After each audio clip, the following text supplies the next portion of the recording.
Uwi pa ba yung papa mo? Baka parang hindi na uwi yan, Bia.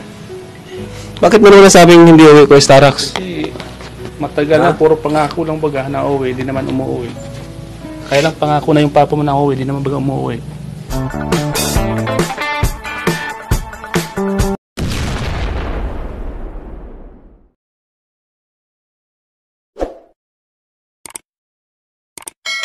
Mga Kalingap, good morning, welcome back sa ating channel. Huwag nating kalimutan suportahan Val Santos Matubang, Kalingap Rap, Ate Edna Vlog para marami pa silang matulungan.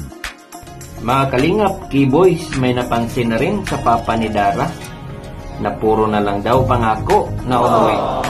Pero hanggang ngayon, wala pa rin. Ilang araw na lang, maribon cutting na sa bahay ni Dara.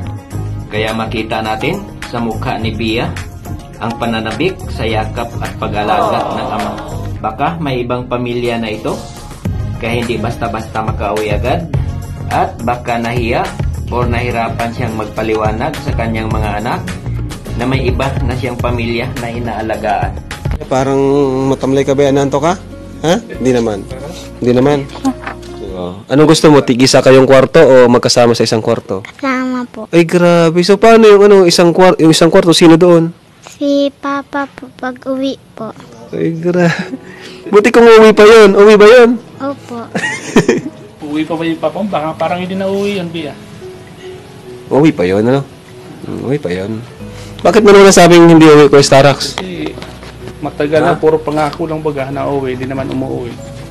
Kaya lang pangako na yung papa mo na uwi, hindi naman baga umuwi. Pero umasa ka na uwi pa siya. Opo. Siyempre naman. Pag pray mo, baka naghihintay lang ng tamang pagkakataon o kaya baka masyado maraming trabaho. O baka sa Pasko, surprisahin ka. Surprisahin sila, ano? Tama, baka sa Pasko. Mamaya may regalo yung para sa'yo.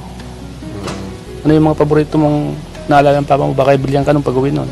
Baka baril-barilan. Ano yung tsura ni Papa? Mukha ba nito? Ay, hindi. Kamukha ni Kuya Nico. Ay, hindi rin.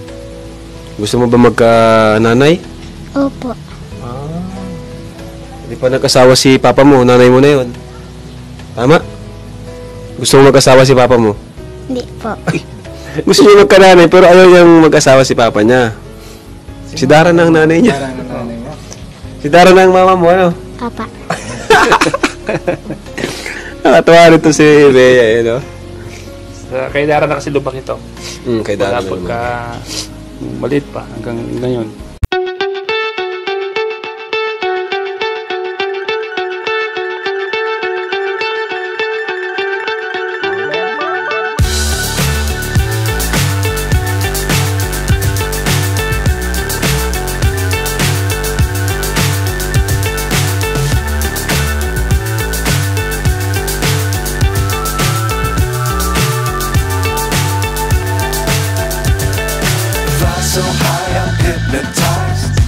Si Papa mo, namimiss mo na. Opo. May gusto ko bang sabihin sa kanya o sabihin mo sa viewers? Ay, siya, mapapanood to ni Papa mo. O sabihin mo. Papa, umuwi ka na po. Ano pa? Oo nga, Tay, umuwi na po kayo. May bahay na po kayo. Tama si Bea.